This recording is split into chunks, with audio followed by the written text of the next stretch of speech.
Welcome back to On Point, the Champ is Back edition. Scott, we've been waiting really all three-year-old season to get some of the big names back in action, and we're finally to it with Good Magic making his three-year-old debut in the Fountain of Youth.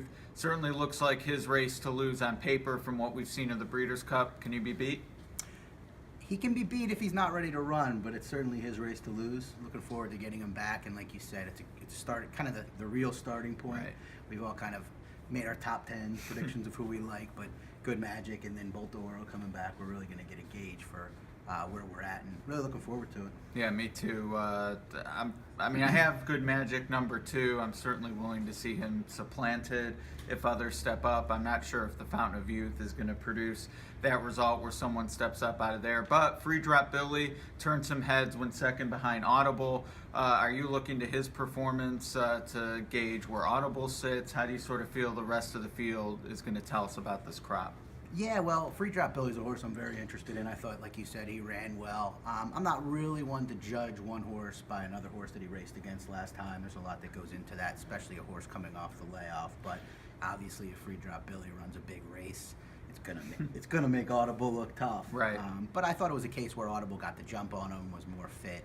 I'm really looking forward and hoping Free Drop Billy can give Good Magic a test. And then you have, there's a lot of horses. Yeah. I mean, it's a strong field. No, and the two sort of up-and-comers, for lack of a better term to me, would be Storm Runner for Team Valor, who I thought ran huge, beating Mississippi in an allowance race, and of course Strike Power for Mark Hennig. Blitzed him in the maiden race, ran well in the Swale. Little step back figure-wise, though, which is a concern for me. I don't want to say a short price, because obviously Good Magic is going to be the favorite, but as sort of the sexy alternative, he might be the one I'm looking to fade most. Yeah, I could see that. I mean, I'm always a little leary at Gulfstream on a big day to fade the horse that's going to be on the lead. But he's not a No horse. promises fulfilled. Yeah, that's true. They're the outside. But my take is that Strike Power will be sent and the outside horses will also go. I don't know if they're going to be able to clear. Right. But, promising horse that's done very little wrong. I'm not as concerned about the regression in speed figures, mainly just because when they run a big number first time out, I expect regression. How much did he regress? I don't remember the exact number.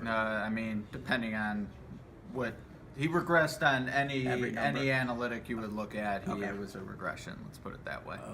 Okay. Yeah, I'm looking forward to seeing what he can do. I'm not quite sure. I'm in full belief that he's a two-turn horse yet.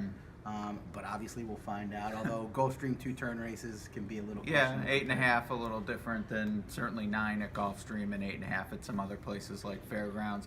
Come full circle back to Good Magic. Short of an absolute complete clunker, is there really any performance that people would say, oh, this isn't the Breeders' Cup horse? I mean, it already seems like some discussion centering around maybe he needs one, this isn't the goal. And really, when you look at his 2-year-old year, he didn't run his best until the big one. So yeah, I had him in first time out single at 1-2 and couldn't get him home and hit the other 4 legs. Well aware that he didn't fire first out. But yeah, I wouldn't be concerned if he ran second and kind of came up short. If he doesn't fire at all, I think you have to be concerned. There's only a couple months left. We're getting to the nitty gritty. Yep. Maybe if they would have put a race into him earlier than this, I would have had that race would have been a little easier to forgive. But Chad Brown horses run well off the bench. I'm not expecting him to put in a clunker. All right, well, you know the drill from doing daily selections at Santa Anita. Give me the on-top pick in the Fountain of Youth. I hate to be a chalker, but I can't have Good Magic number 1 in my top 10 and pick him to lose here. But in terms of wagering, it's a race that I would wager on Free Drop Billy if I had to, but I still think Good Magic's a clear one to beat. I agree, most likely winner, but Storm Runner for me at the likely price is the one I'll be zeroing in on in the win pool. And he might take too much money, and you watch and learn, but we'll see. Were you concerned with the final 16th, the way he finished? He was kind of all over the track. Yeah, I'm just such a final number guy. I feel like, that's what he ran, and, with capable connections, Absolutely.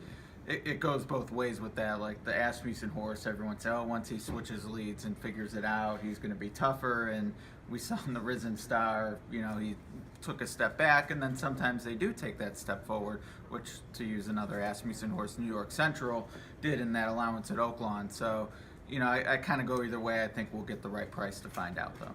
Yeah, sure. They're still learning, absolutely. So you can always maybe not assume, but expect improvement. All right, well, we'll see what happens. Either way, a great race and one I think probably the most look forward to so far on the trail. Oh yeah, it's a step above anything we've seen so far in terms of Derby preps. All right, well, Scott, in from California, thanks for flying in to do this video with me, and we'll see you later down the trail. Sounds good.